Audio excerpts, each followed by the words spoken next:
Welcome to latest laws. The Karnataka High Court has ruled that sub-registrars cannot refuse to register a document based on pending dues owed by the borrowers to the Income Tax Department.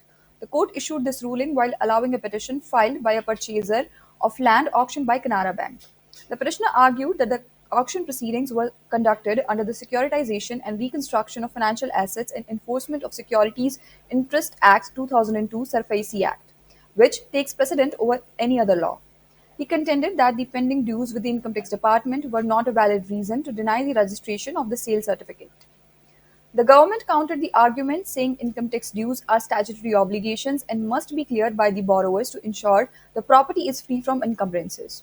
It submitted that the sub registrar will not register the property if it is not encumbrance free.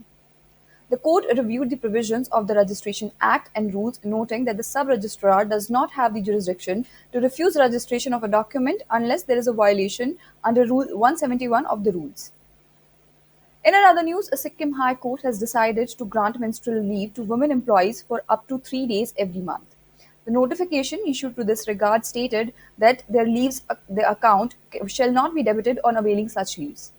The issue of mandatory paid menstrual leaves for women employees was much debated in the country recently after Union Women and Children Minister Smriti Irani voiced her opposition to the idea.